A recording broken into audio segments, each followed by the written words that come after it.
Manila, Philippines. Panicked families run for their lives. Their high-rise apartment building is beginning to tilt. An urgent evacuation is underway when suddenly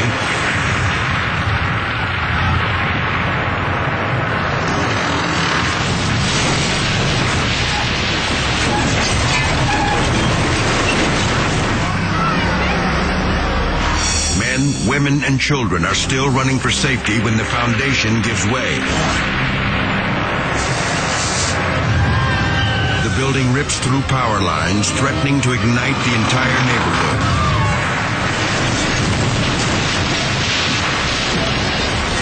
The tower finally comes down in a massive pile of pulverized concrete and steel.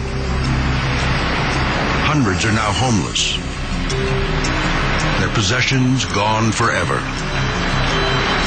Yet amazingly, no one is killed or even injured.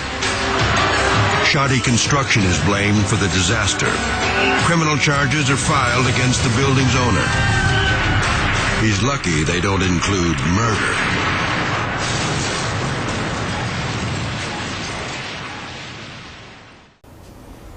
Muito bem, desde o jardim da infância até a minha pós-graduação na COP, na Ilha do Fundão do Rio de Janeiro, eu estudei em escolas públicas.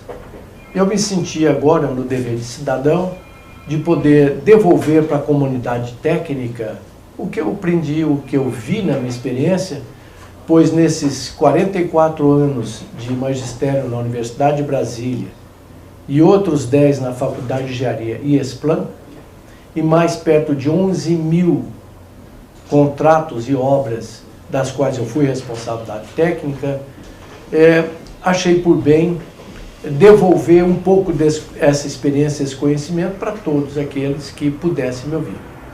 De uma forma surpreendente, eu verifiquei que o número de acessos e interesses e perguntas e e-mails foi muito maior do que eu realmente esperava. Por isso, vamos reiniciar toda a contagem de acessos agora, porque eu quero então já começar a explicar algumas coisas que me perguntaram e responder alguns quesitos. Muito bem, a primeira grande pergunta é se existe alguma apostila do que eu estou mostrando lá. Na realidade, não existe mais apostila do que eu tenho falado lá sobre sapatas, estacas, tubulões, patologia, etc. Porque essas apostilhas, alguns anos atrás, já foram sendo transformadas em livros. O mais importante deles, o mais completo, é esse livro de Engenharia de Fundações, que não está na sua forma final ainda, porque são 800 páginas. Então, de tempos em tempos, a gente faz uma tiragem, eu peço ao editor para fazer uma tiragem pequena, para atender aqueles pedidos emergenciais. Ele trata, de uma certa forma, de tudo sobre fundações, com ênfase naquilo que os grandes escritórios de engenharia fazem, que é a aplicação de métodos semi-empírico estatístico, mas de uma forma moderna. Também o seu capítulo 17, que é muito interessante, tem toda a parte de patologia, recalques admissíveis, fatores de risco e outras novidades que resultado das minhas pesquisas. Em segundo lugar, também publicado pela COP, na época, um livro sobre sondagens. O primeiro livro de fundações, ele está de uma certa forma esgotado. De tempos em tempos, como eu disse, faço uma pequena tiragem. Se alguém, ainda assim, se interessar e fazer parte da nossa lista de pedidos, por gentileza, basta mandar um e-mail para infrasoloengenharia@gmail.com. Ao final eu repito novamente. O segundo livro é Sondagens, que foi na realidade o primeiro livro de sondagem publicado no Brasil, que foi publicado a primeira versão em 1972 na COP. Ele tem praticamente tudo sobre sondagem, todos os tipos de sondagens, os cuidados, prós e contras, e o mais importante, correlações com parâmetros geotécnicos. Se alguém se interessar por esse livro, não está disponível ainda, mas poderá entrar na lista da próxima tiragem. Basta mandar um e-mail para infrasoloengenharia@gmail.com. E finalmente que ainda está no prelo, que também foi muito solicitado, é esse de danos causados por recalque. Aqui nós discutimos todo tipo de recalque sobre a ótica do solo e da estrutura e quais são os limites em particular. E eu insisto em chamar a atenção aqui, como tenho chamado nas palestras que falo ou que faço, é que o recalque mais letal não é o diferencial como todo imagina. O recalque diferencial realmente é muito ruim, mas o distorcional é aquele recalque letal que vai fazer sua obra rachar ou eventualmente desabar. Então, através da análise de perto de 700 obras que eu creio que já analisei até hoje, eu construí uma relação chamada fator de risco, que pode dar uma certa noção de qual é o risco que aquela obra tem em entrar em colapso. Esse ainda está no prelo, não está em condições de ser publicado, nem tiragem experimental ainda. Mas, se alguém precisar de alguma coisa de forma mais assim, urgente, premente, manda um e-mail para mim. Quando eu tiver um tempo, eu mando a resposta ou mando tabelas daquilo que se precisa. Se bem que a parte central está nesse livro aqui. Então, agradecendo a Infrasolo e a Fundex de Brasília, nós passamos agora a essas aulas do YouTube, que vamos começar a recontagem depois dessas explicações. Só espero poder ter sido útil. Esses tipos de fundações, nós praticamente resolvemos todas obras de fundações. Então, nós podemos separar as fundações em alguns grupos. Primeiro grupo, fundações superficiais. Também chamada de rasas.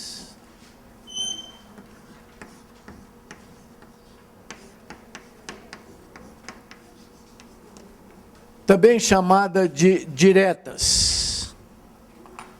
Aqueles que estão anotando podem anotar a definição.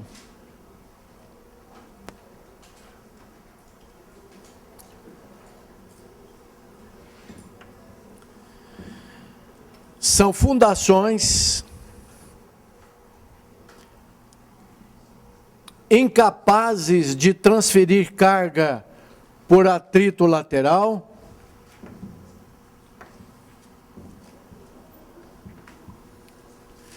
cuja profundidade é menor ou igual a 1,5 vezes ou 2 vezes, dependendo do autor, cuja profundidade é igual ou menor do que 1,5 vezes ou até 2, 1,5 vezes ou até 2 vezes a menor dimensão da fundação, ou diâmetro. Então, desde o começo? Tá. Fundações superficiais, diretas ou rasas, são aquelas incapazes de transferir carga por atrito lateral,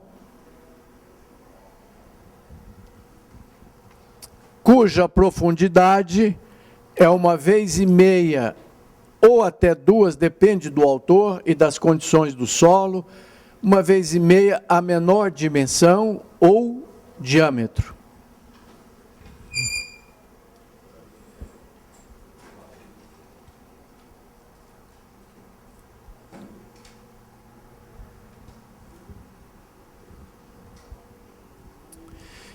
Muito bem, essas fundações transferem toda a carga que recebe do pilar para a base.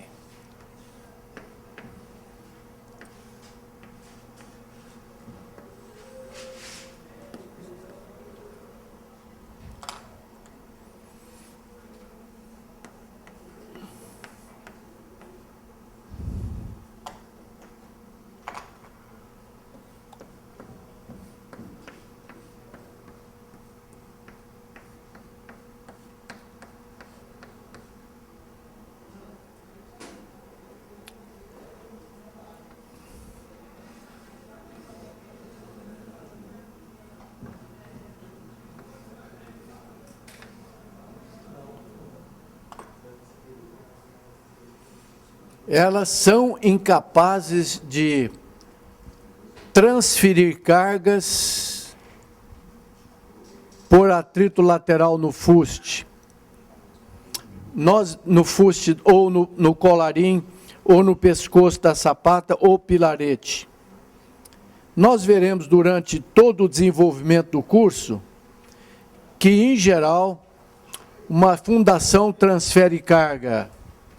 Pode transferir por atrito lateral, como está aqui no giz.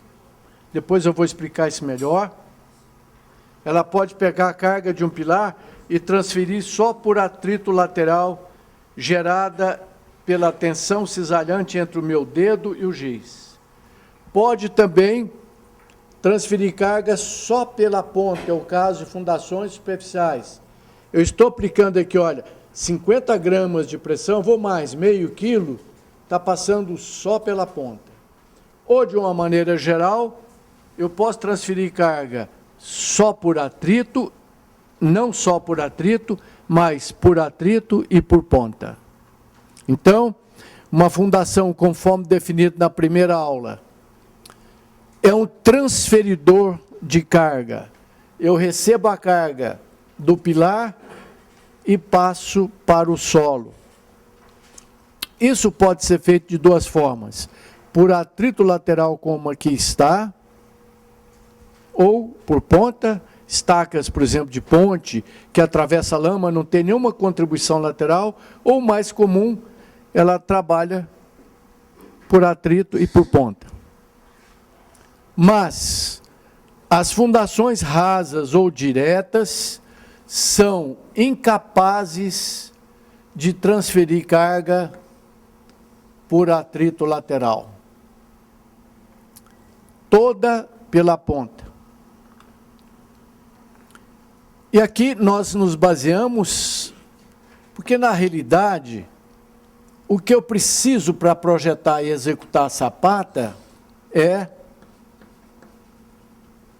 saber qual é a profundidade da fundação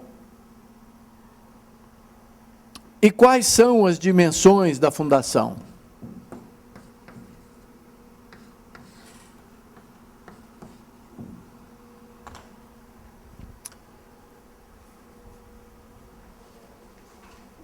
Muito bem.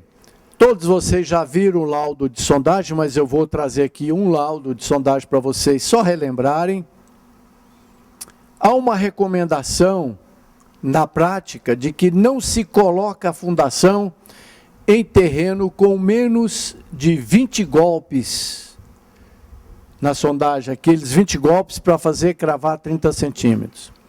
É possível, em alguns casos, implantar fundações até em terrenos de 10 golpes, mas há um risco muito grande de se ter recalques a longo prazo, e esse recalque vai trincar a sua obra ou vai fazer ela desabar.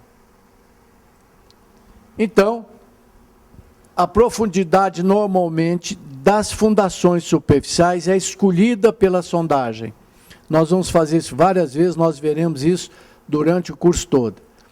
Não é bom implantar nenhum tipo de fundação com SPT, que é o índice da sondagem, com menos de 20 golpes.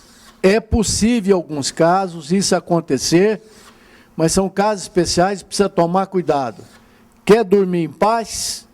Faz o que a Bíblia diz: implante a sua casa em rocha. Então, 0, 10, 20, 30, 40. Esse é mais ou menos um diagrama esquemático. Você vai tendo furos de sondagem, valores da penetração por aqui, mas o ideal é implantar qualquer tipo de fundações, estacas, tubulões, fundações superficiais, em terreno com SPT acima de 20.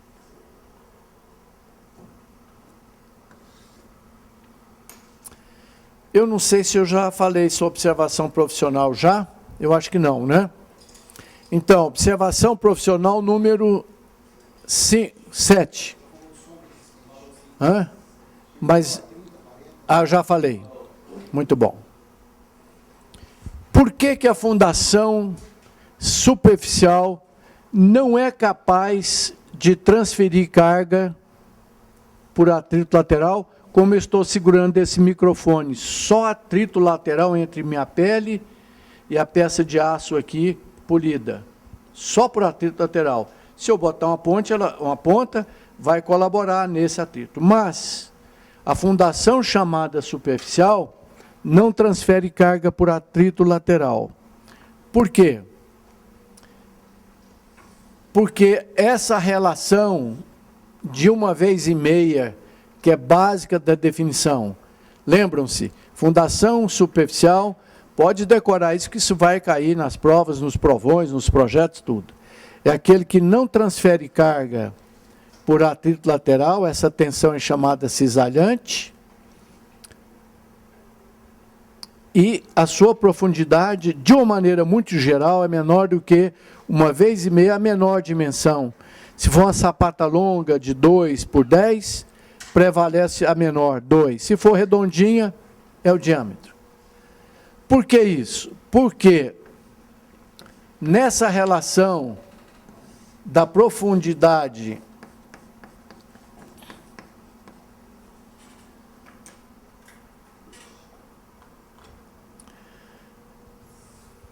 com o tamanho da sapata,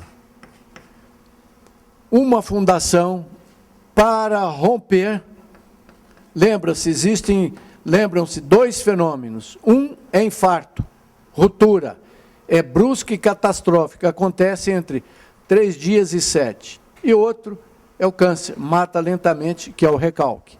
Então, para que haja a ruptura, ou seja, quando a carga do pilar atinge a carga de ruptura, a fundação entra no chão. Não estou me referindo à ruptura do concreto. Como eu disse na primeira aula, eu já examinei 402 obras reforçando fundações.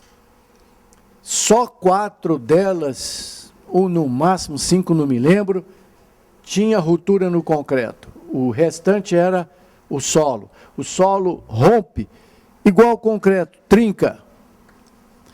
O solo, quando é pressionado a chegar na ruptura, ele gera uma trinca e formando uma ponta debaixo da sapata, ou da fundação, ou do tubulão da estaca. Como não é possível empurrar isso até o Japão, porque a pressão é muito grande, ela desvia essa força para a lateral, e geralmente o prédio ou a ponte tomba para um lado e levanta uma massa de solo, quando o fenômeno é um fenômeno de ruptura.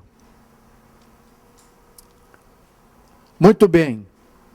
Essa trinca no concreto aí, normalmente ela pode acontecer quando o terreno é mais rígido, digamos, uma rocha.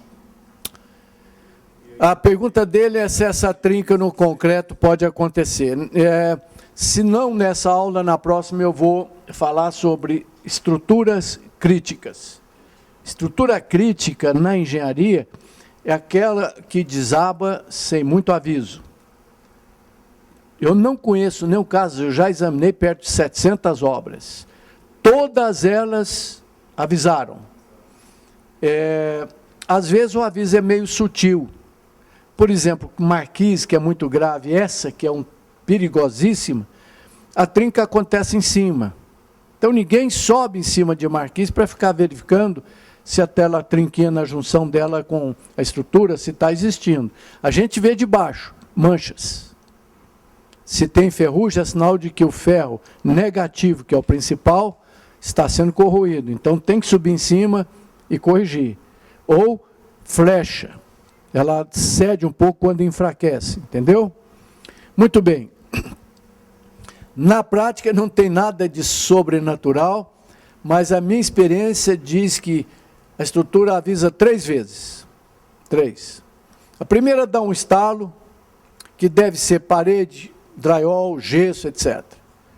Mas o morador, o usuário, sabe que é um estalo ruim, sabe? Percebe. Você, como uma pessoa que vai ter infarto, ele sabe que aquela dor é de infarto. Depois dá um segundo estalo, que aí a ruptura já passa para a estrutura em si. O terceiro é desabamento. Eu, na realidade, mesmo quando publicar, olha, o prédio desabou, não sei o que lá, de repente eu vou examinar as entrevistas, não, porque tinha um pedreiro que ouviu e saiu correndo, coisa desse tipo. Eu só não recomendo esperar o terceiro estalo, não. No primeiro, melhor sair do prédio e tal, para garantir, porque isso não tem sustentação científica, é só experiência dos fatos. Muito bem. As sapatas trincam porque ou excederam na carga, ou porque o colarinho está mal projetado, está fraco, ou porque houve corrosão desse material aqui. Ora, nós veremos durante o curso que concreto de fundação, normalmente eu uso 20 MPa 30, lá em cima e lanço, sem vibrar e sem concretar. Então, dos 20 MPa, eu só quero 5.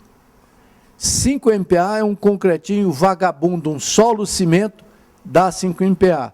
Então, nós veremos que nas fundações, eu não preciso de concreto de alta resistência lá embaixo. Em cima, sim, porque ele vai sujar, vai segregar. Só nas sapatas, que ela é estrutural. 20 MPa em cima, 20 MPa aqui. Mas por isso há uma tendência dos mestres de obra, dos engenheiros, não ligarem muito para os pilaretes ou colarim que liga a sapata aos blocos, sapatas à cinta. Porque há o jargão popular de que o concreto de fundações é um concreto fraco. Portanto, se os senhores forem fiscais um dia, não precisa exagerar no concreto, não. 20 MPa lá em cima, pode segregar, pode cair na água, pode bater na parede, sujar de terra, que dá 5 MPa embaixo. Não é usual descer nem tubulões onde a gente desce para vibrar nem nada. É até perigoso vibrar, porque se a vibração não for cuidadosa, eu puxo lama para dentro do concreto. Então, se tiver que vibrar um dia, vibre dentro da ferragem, mas não encosta a agulha na ferragem. Senão ela liquefaz o solo e puxa a lama para dentro. Muito bem. Como isso fica enterrado, e em cidades, principalmente litorânea, que não tem tratamento de esgoto, tem fossa cética, sumidouro. Então já há uma relaxação aqui. Eu vou mostrar slides para vocês depois. Tem prédios de 10 andares que isso aqui sumiu. Né? Tem outros que avisaram a tempo e tem outros que caíram por causa disso. Muito bem, normalmente essa água servida, ela decompõe o concreto e corrói o aço. Então, quando é que o pilarete pode quebrar por cisalhamento? Quando a carga é aumentada, você faz mais andares. Ou erro no projeto. Ou quando a dimensão do pilarete é relativamente pequena. Ou a pior das situações, e a mais comum, pelo menos na minha experiência, é que decompõe o concreto ali. Água, lama, sujeira, solo ácido, ele ataca o concreto, ele depois despassiva o aço, ou seja, ele aumenta o pH do aço, ele entra em corrosão. Desculpa, ele diminui o pH, fica mais ácido o concreto e corrói o aço. Portanto, vai aqui, antecipando, respondendo a pergunta, qual é o seu nome? Do Leandro. Uma observação profissional número 6. 7. Essas observações estão em destaque nas primeiras folhas, porque não pode ser esquecida nunca. Isso vem da experiência. 7.1. Dobre a área dos pilaretes. Aqui eu não sei como é que se chama, colarim aqui é pilarete, mas tem lugar que é chamado de colarim das sapatas ou blocos que interliga a fundação à cinta ou bloco. Então, dobre a área, nem pergunta o projetista. Se calcular, está certíssimo.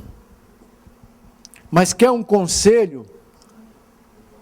Você vai gastar muito menos de 1 metro cúbico de concreto por fundações, bem menos, se dobrar a área de concreto. Se você tinha 30 por 30, está perfeitamente calculada, mas é uma questão da experiência. Dobra a área.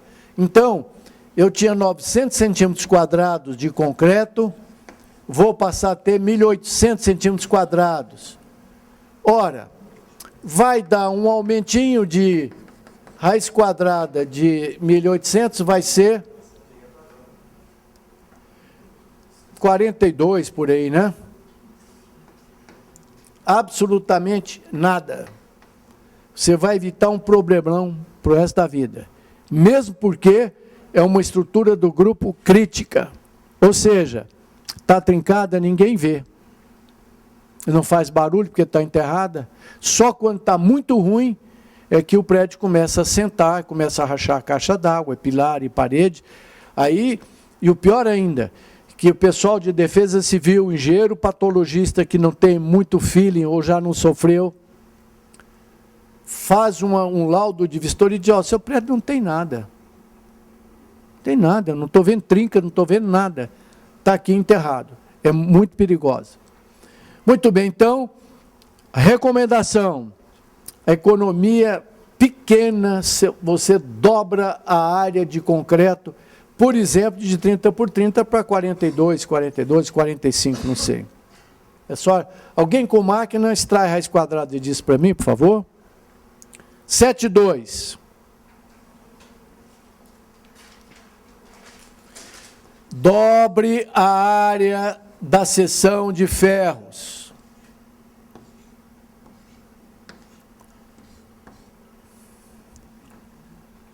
Vamos supor que você tivesse calculado, ou já vem no cálculo, 4 barras de 12 milímetros, que é um conselho, dobra, tá certo? Isso deve dar 4 centímetros quadrados de ferro por aí.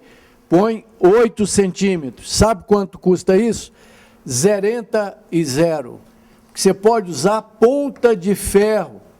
Porque isso costuma ter, veja bem, não é bom nunca, jamais coloque a fundação sem enterrar ela. A 0 metros é ruptura eminente.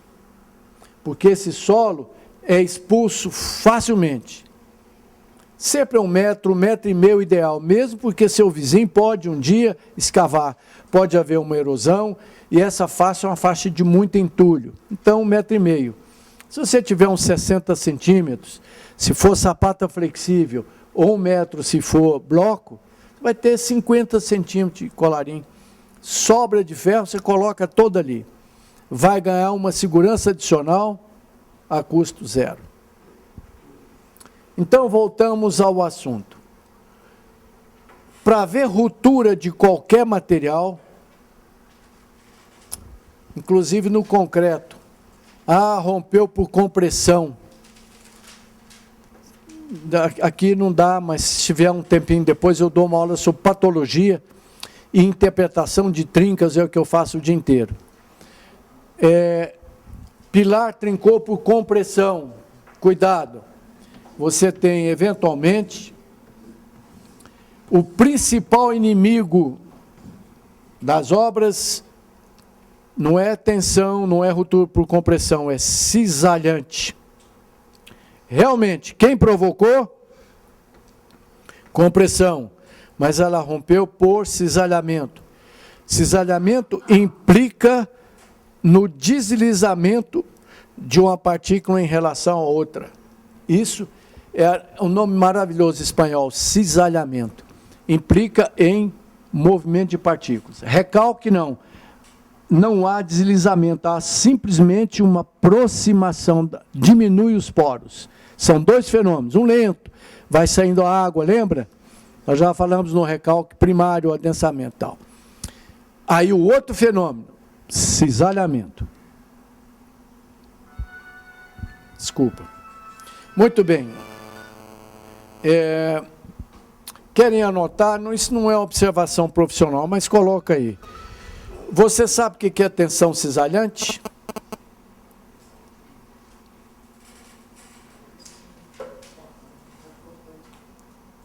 O cortante provoca uma tensão cisalhante. Qual é o nome da moça mesmo? Alessandra. Você sabe o que é tensão cisalhante? Vem cá, dá um pulinho aqui. Anotem. A tensão cisalhante é sempre... Alguém presta o batom para ela. Tensão cisalhante é sempre paralelo à superfície de ruptura. Tensão cisalhante necessita de movimento relativo, está sempre paralela às trincas. E a notação universal é uma seta pela metade. Essa seta pela metade é a tensão cisalhante, internacionalmente citada como tal. Ela sempre vem acompanhada de uma tensão chamada de compressão normal, geralmente a letra sigma. São perpendiculares entre si. Então, a tensão normal, que é uma tensão de compressão normal, está sempre perpendicular à cisalhante, está ao longo da trinca. Muito bem. Encosta aqui. Nós somos duas partículas, ou de concreto ou de solo. Aumenta a pressão normal. Pressão normal, não exagera não. Ela é meio forte, eu preciso tomar cuidado. Vamos lá, vamos botar aqui meio quilo por centímetro quadrado de tensão normal. Tensão normal é sempre perpendicular cisalhante. Então vamos lá. Não, devagar também demais não. Meio quilo por centímetro quadrado de tensão normal.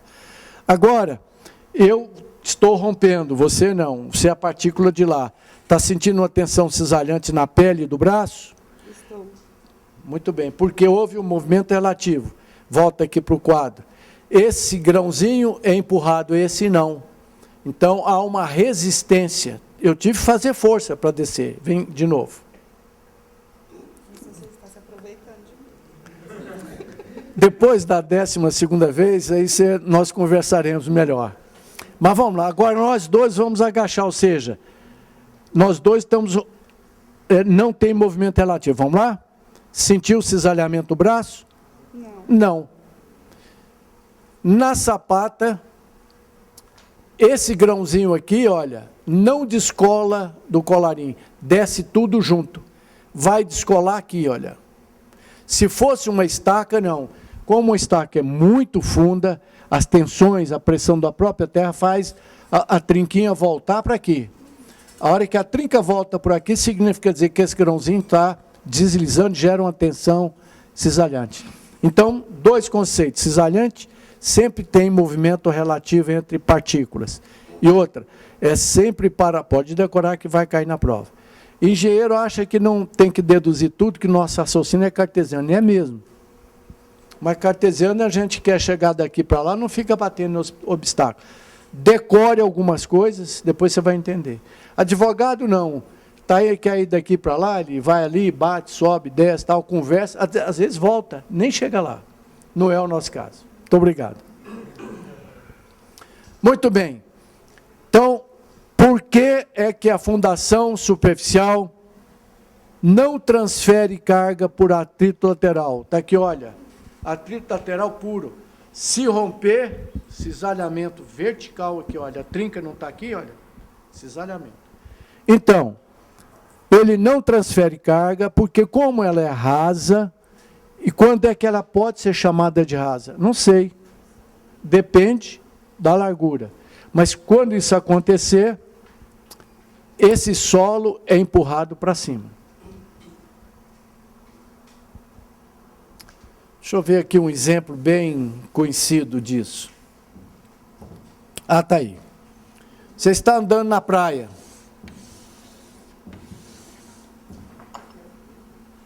Não muito dentro d'água, porque a areia fica compacta, não vai romper, e nem muito longe, muito fofa. Você pisa na praia, na areia da praia.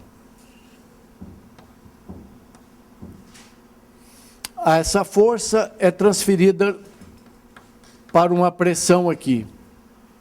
A mancha de impressão do pé da gente é calcanhar, que depois transfere para os dedos.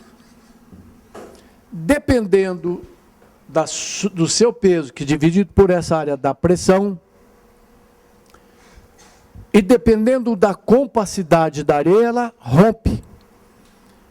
Pode ter certeza, forma aqui um cone de areia marcando gol contra, ou seja, ela cria uma ponta. Fundação não precisa ter ponta. Pode ser chata que o solo dá uma ponta para ela. Isso vai entrar aqui embaixo, mas aí vai ser muito difícil empurrar isso 10 metros para baixo. A trinca desvia, o grãozinho pula para cá. Não sei se sente, faz até um creque e pula a areia para fora. É o mesmo fenômeno de ruptura e de fundação superficial. Inclusive, quem tem pé chato, sente cócega aqui, olha. Porque a pressão da areia vai apertar a sola do seu pé. O fenômeno mais ou menos esse. Se fosse profunda, você não conseguiria levantar aí 1 tonelada de areia. Corta um minutinho só. Então, se fosse uma fundação profunda, quando você aplica uma carga nela do pilar, que vai levar à ruptura, ela vai entrar no chão, vai formar o cone, mas impossível levantar 100 toneladas de terra. A trinca volta sobre o fuste, que é o corpo da estaca, até lá em cima. Aí sim, o grãozinho de concreto desce, o grãozinho de solo fica. Aí gera uma tensão cisalhante, gera atrito lateral. Caso contrário, não, porque a superfície de ruptura não vai passar pelo fuste. Lá de Geotecnia 1, alguém se lembra qual é o valor dessa tensão chamada de tensão geostática? Ou seja, o próprio peso do solo, alguém se lembra? Eu quero saber qual é a pressão aqui a 10 metros de profundidade. Alguém se lembra? Gama vezes H. Nesses livros, principalmente no meu capítulo 2 e capítulo 4, você acha o valor do gama. Mas quando a gente não tem um valor médio aceito como geral. Alguém se lembra quanto pesa o solo? 1,6. Então, se eu tenho uma estaca de 20 metros de profundidade, vai dar 1,6 vezes 20, que dão 32 toneladas em cada metro quadrado. Então, esse solo não levanta. Ele é conduzido para aqui, para o fuste, que é a filosofia central do cálculo. Muito bem. Então, nós temos as fundações superficiais, que é a primeira família de fundações. Em algumas regiões do Brasil, como é o caso de Brasília, não é possível usar fundação superficial. Nem radier, nem sapata corrida, nem alicerce. Porque o nosso solo tem um problemazinho congênito, que é o colapso. Se chover, ele vai perder resistência. Portanto, as nossas fundações, em geral, têm que ser profundas. Quase todo esse solo vermelho do Brasil tem essa doençazinha congênita, que é um solo colapsível. Tá? Muito bem. Então, nós temos as sapatas.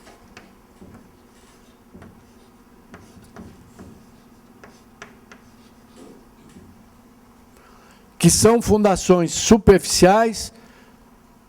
Então, ela atende duas condições. Primeira, não transfere carga por atrito. A segunda, profundidade menor do que 1,5 vezes o diâmetro, etc. São fundações superficiais flexíveis. Então, além de ser superficial, ela tem essa característica de ser flexível.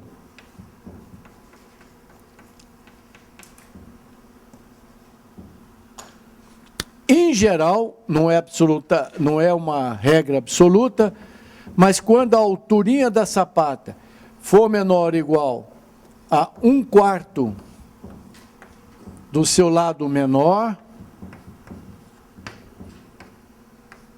ela é flexível. muito usada em região de praia que tem areia compactada, em região de solo duro, por exemplo, em Águas Claras aqui, em Brasília, que é aquela selva de pedra, né? Tem locais, cuidado, é muito traiçoeiro o solo lá, tem locais que eu tenho que fazer estaca tipo hélice, com 25 metros de profundidade de terreno, péssimo. Tem locais que eu faço sapata. Acabei de fazer sapata lá ano passado para um prédio de 28 andares. Sapata, 2 metros de profundidade. Terreno muito bom, 40 golpes, 50, bem raso. Então, quando ela é flexível, o que acontece com a estrutura flexível? O que ela tem que ter para não quebrar? Aço. Então, ela tem que ser armada. E o concreto não é aquele concretinho de 5 MPa, não. É um concreto de 20, 30 MPa. Muito usada. Então, ela é estrutural. Então, o concreto é estrutural e armada. Tem uma outra fundação superficial, também que depende só da estudo de custo, chamada bloco de fundação. Não confundir com bloco de coroamento.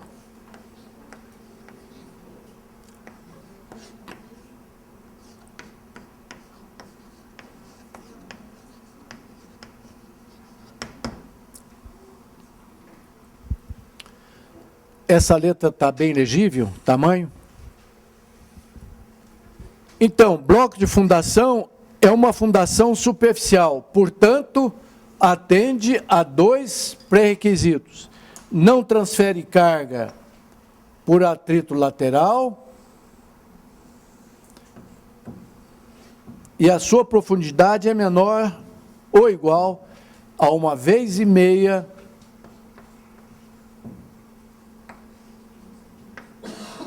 a menor dimensão, só que é um bloco rígido.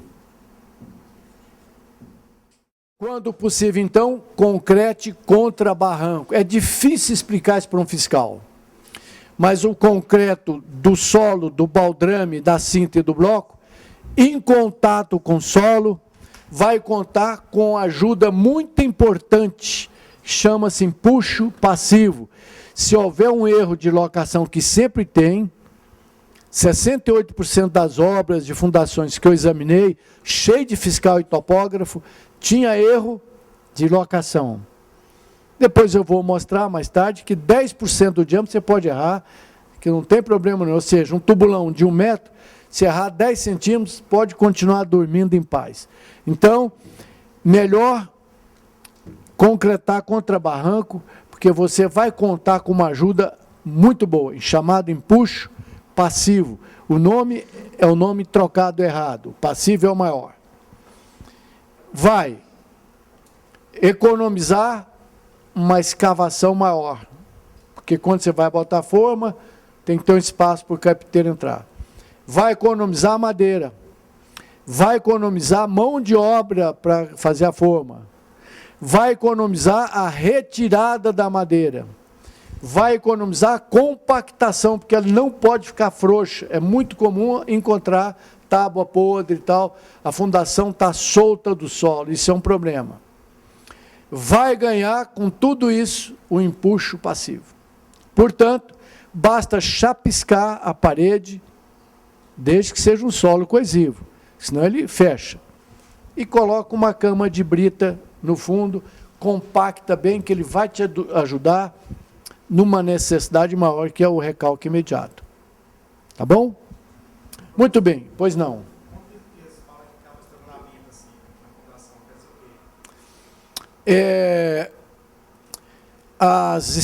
Ele pergunta, qual é o seu nome? Quando há o estrangulamento na fundação? Fundação superficial não estrangula, porque se escava, é rasa, o concreto é bem colocado, vibra. A sapata tem que ser vibrada, esse não. Nas estacas hélice, que está muito na moda, nós vamos falar isso depois, mas ela tem um grave problema. Aliás, 2. Estrangulamento. porque a estaca hélice e a estaca do tipo Strauss, elas trabalham dentro da água em solo mole, até chegar no terreno bom. Se o operador morder a hélice, ou seja, girar a hélice sem subir, que a hélice tem a velocidade certa, tem que girar, o concreto vai caindo por dentro, de tal forma não deixar afrouxar e segurar a lama que está louca para entrar na estaca. Se por acaso a máquina não tiver torque, quando o seu carro não tem torque para fazer subir, ele apaga, né? Você aumenta a rotação, pisa na embreagem, ele aumenta o torque e sobe. Então, quando a máquina é fraca, tem torque baixo, na hora de tirar, a máquina apaga. Ela não tem força para arrancar por causa do atrito lateral. Aí o operador, muito malandramente, dá uma mordida, ou seja, ele gira o trado para quebrar o atrito sem subir. Ora, isso é um helicóide. Não sei se você já viu silo de soja, tem aquele helicóide rodando. O helicóide sobe? Não. O grãozinho sobe na pá. Ele transporta o grão e o silo, o helicóide, a hélice fica paradinha, ela só gira. Ora, se ele girar sem subir junto, o solo que estava aqui é como se fosse o grão de soja. Ele sobe. Quando ele sobe, fica um vazio. A lama entra. Também há casos onde não há mordida, mas que se atravessa uma camada de solo muito mole, muito ruim, ele pode pressionar o concreto. Mas o concreto pesa mais do que o solo, então ele empurra o solo, em vez do solo empurrar ele. Mas é um dos grandes problemas da hélice, estrangulamento do fuste. Às vezes fica só uma camada de lama. O outro problema que nós falaremos com mais detalhe é a ferragem. Você primeiro enche de concreto, depois coloca a ferragem. Se demorar, não enfia mais a ferragem. Eu recomendo fazer a ferragem estribada e dividir ela, e outra espetada com marreta. Vamos supor que você calcule que tenha 12 ferros de 1 polegada, inclusive ferro mais grosso. 6 você enrola no estribo, que vai descer pressionado. E 4 espeta na marreta para ele descer. Porque é até muito comum a ferragem não descer, porque demorou a concretagem, coisa assim. Apesar de que o concreto tem um slump altíssimo, 20, é fluido. Mas se esperar 1 ou 2 horas, você não coloca mais o ferro. Entendeu? Muito bem. Então, temos um terceiro tipo de fundações, que quando possível, é o melhor. Chama-se tubulões curtos.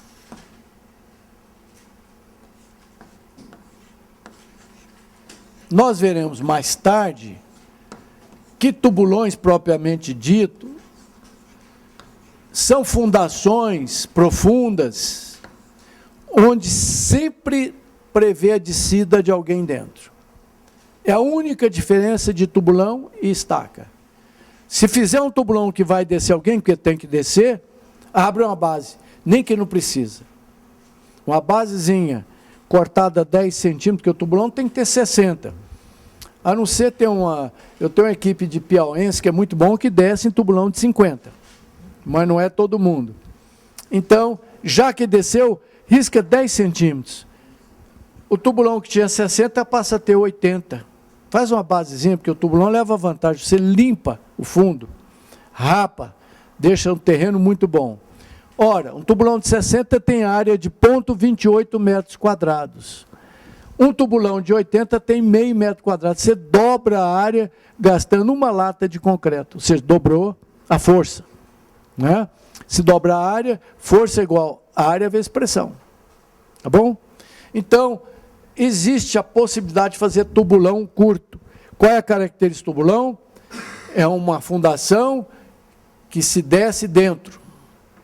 Ora, se tiver terreno coesivo resistente, é possível, mesmo superficialmente, se ela é superficial, nós estamos na família de fundações superficiais, a profundidade menor do que 1,5 vezes o diâmetro e não transfere carga por atrito. Mas é possível ter a melhor condição técnica, escavado internamente. O homem entra por dentro e escava. Quando possível, quando for segura, precisa tomar cuidado. Às vezes tem gente escavando aqui, tem caminhão de concreto aqui em cima. Precisa tomar cuidado. Né? Às vezes existe bem, mas isso não é permitido. Você não deve deixar rolar veículo pesado aqui em cima, porque essa altura é muito pequena, pode soterrar o escavador. Então, é um tubulão porque é feito por homem. Pode ser por máquina, mas não existe máquina que alarga a base. Não existe ainda uma máquina boa. Nós temos uma que alarga até 1,40 m, mas tem que descer alguém para limpar e tal. E tem base de 5 metros de diâmetro, 6. Eu já fiz perto de 1000 bases de 8 metros de diâmetro, tamanho dessa sala. Isso é comum. Então, tubulão curto, desde que você mantenha os 60 graus, ele é estável, você escava, enche de concreto. Não precisa escavar a caixa. Aqui você tem que escavar antes a caixa. Tem o custo de tirar a terra para cima. Se chover, vira uma lambreca, porque a água cai aqui e vem direto para a cava, vai amolecer o seu solo. Depois tem o custo de trazer a terra para cá, e isso tem que ser compactado a cada 30 centímetros, aqui e aqui. Senão vai virar um foco de infecção, ou seja, esse terreno fofo vai armazenar água que vai amolecer a base. A sua laje de piso vai quebrar aqui, em volta do pilar, simulando um recalque, que é um problemão, mas vai ver, é simplesmente porque o aterro ficou mal compactado. Então, o solo fica original. Eu preservo todas as tensões, cisalhantes e tal. Não preciso escavar, economia 1. Não preciso reaterrar, economia 2. E tem muito mais condição técnica. Pois não? Como é que é assim na prática? Se abre 60 graus, o cara fazer isso lá dentro, a pessoa entra... A gente vai calcular isso, mas isso é muito fácil. Você já tem o diâmetro da base. Já tem, porque nós vamos calcular o tamanho da base. Se é 60 graus... Tangente desse ângulo é cateto oposto sobre adjacente. Calcula a altura fácil. Ele, na realidade, esse tipo de fundação escavada manualmente, eu primeiro escavo só o fuste. Desço, tubulão, eu desço. O terreno está bom. Existe o estiletezinho padrão. Aliás, alguém precisa patentear um esclerômetro de solo, que funciona bem. Nós descemos por experiência, por comparação, eu sei que esse terreno está bom. Calculo para 4 quilos por centímetro quadrado. Ou seja, uma pressão que não vai nem recalcar e nem romper. Aí, tá ok? Alarga a base. Mas lá no projeto já tem altura. Fácil de calcular. Isso aqui, olha, eu tendo a base, tem um fuste, isso aqui... Tangente desse ângulo é o tronco que eu quero. Não, às vezes tem... A norma está recomendando base no máximo 2 metros de altura, mas essa norma foi feita por quem fabrica a máquina, para tirar o tubulão do mercado. Ou para fiscal do trabalho, que morre de medo porque nunca desceu dentro do tubulão. Eu já fiz 40 mil, eu desci pessoalmente em 12 mil tubulões e estou aqui, eu acho que não é... assombração nem nada, estou em carne e osso, entendeu? Muito bem, se for uma base alta, ele põe uma escada, mede, né? 4 metros, põe uma escadinha e começa a escavar, fica maravilhoso. Se eu tiver uma obra segura, relativamente, todo mundo vai descer no tubulão. Muito bem, então, uma outra excelente fundação, a melhor superficial, é o tubulão curto. Tem um sinão, tem que ser terreno coesivo, resistente, porque senão fecha sua terra a pessoa. E finalmente,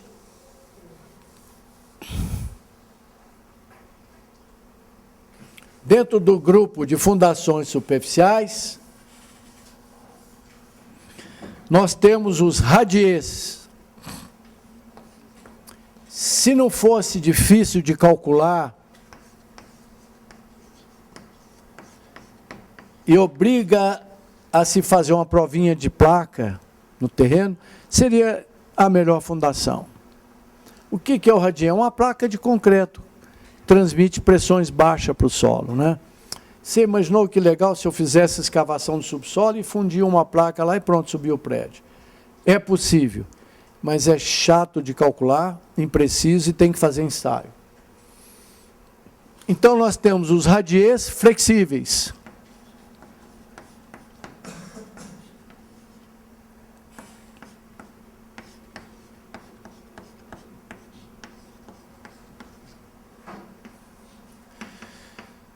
Existe uma recomendação prática de que se mais de 50% da área da obra for ocupado por sapatas, melhor fazer um radier, emendar todas elas. Baixa pressão, porque aumenta a área, baixa pressão. Mas cuidado que o radier pode quebrar. E o mais barato é esse flexível. O que é o flexível? É uma placa que vai receber todos os pilares. Então eu posso ter uma série de pilares aqui, olha. O grande perigo e problema é ela quebrar por ser baixinha. Meio metro, 40 centímetros, 60, depende da obra. Então, possivelmente é a fundação do futuro. Mas tem que se fazer ensaios, e hoje com computadores ágeis, vai dar para calcular bem, métodos, elementos finitos. Eu me lembro que a primeira vez que eu calculei um radier, nós usávamos,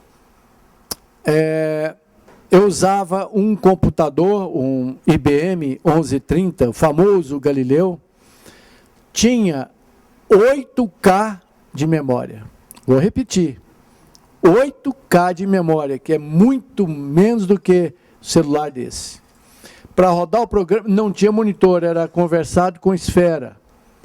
Tinha que furar cartão. Esse programa era gigantesco. Eu tive que dividir ele em, sei lá, acho que 7 partes. Resolvi um pedaço por no computador, levava 1 hora cada. Então, ele imprimia com aquela esferinha. Tinha um errinho lá, 800 linhas. A gente tinha que ir no código de erro, ele dizia, erro número A6. Você ia lá no código, reperfurava o cartão e voltava. Hoje, isso se faz em minutos.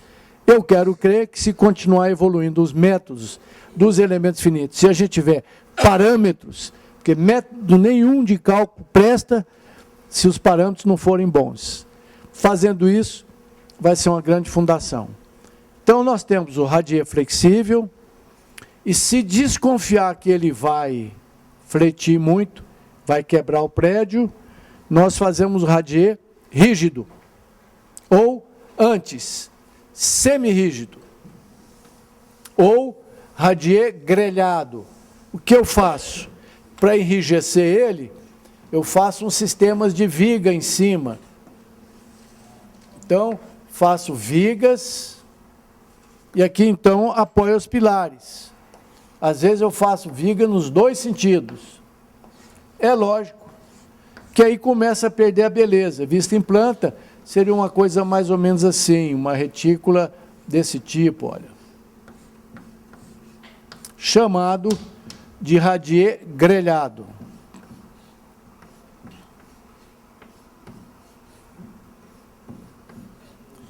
Em cada nó desse, desce um pilar. Encarece, porque dependendo do porte da obra, essa parede pode ter 1 metro de altura. Né?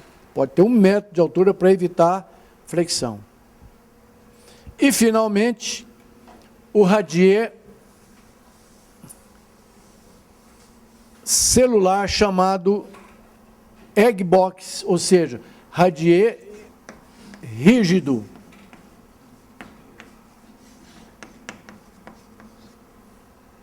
Chamado também de caixa de ovo. ele tem fundo e tampa, bom para reservatório, ele pode até girar, mas não quebra, não dá um recalque diferencial nem distorcional entre eles. Então, metrô, galeria de transceptores oceânicos, galerias de águas pluviais ou de esgoto, normalmente se faz um celular, ou para prédio também, pode descer o pilar aqui. Não é um radier barato, porque tem muito concreto. Se fosse possível, melhor seria uma estaca em profundidade. Muito bem, podemos fazer um break nessa aula agora, né, porque senão eu termino o curso hoje, a intenção não é essa.